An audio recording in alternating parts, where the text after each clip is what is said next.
ഈശോ മിശിഹായ്ക്ക് സ്തുതിയായിരിക്കട്ടെ. പ്രിയ സഹോദര സഹോദരി, നിനക്ക് നല്ല ഒരു ദിവസം നേരുക.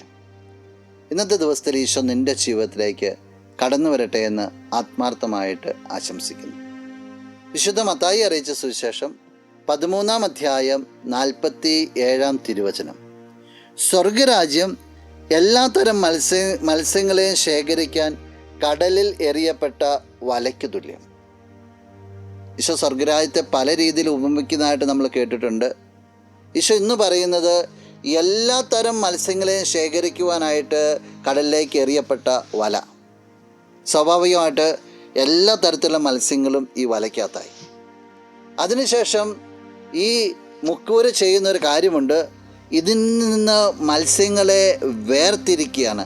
നല്ല മത്സ്യങ്ങളെ വേർതിരിക്കുന്നു, ചീത്ത മത്സ്യങ്ങളെ പുറത്തോട്ട് എറിയുന്നു.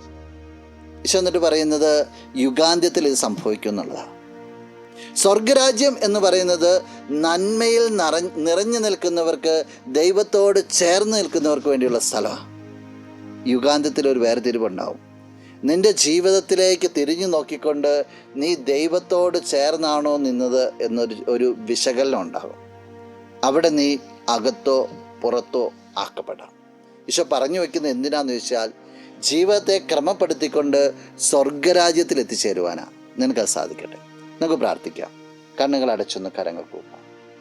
നല്ലവനായ കർത്താവേ, നിന്നെ അങ്ങ് സ്തുതിക്കുന്നു, ആരാധിക്കുന്നു, മഹത്വപ്പെടുത്തുന്നു. നിന്റെ നിറ സാന്നിധ്യത്തിന് പ്രത്യേകമായിട്ട് നന്ദി പറയുക. ഈശോ ഈ വ്യക്തിയെ അനുഗ്രഹിക്കണമെന്ന് പ്രാർത്ഥിക്കുന്നു. സ്വർഗരാജ്യത്തിലേക്ക് മാത്രം കണ്ണുകൾ ഉയർത്തിക്കൊണ്ട് മുന്നോട്ട് പോകാൻ സാധിക്കട്ടെ. അവസാനം അവിടെ എത്തപ്പെടാനും സാധിക്കട്ടെ.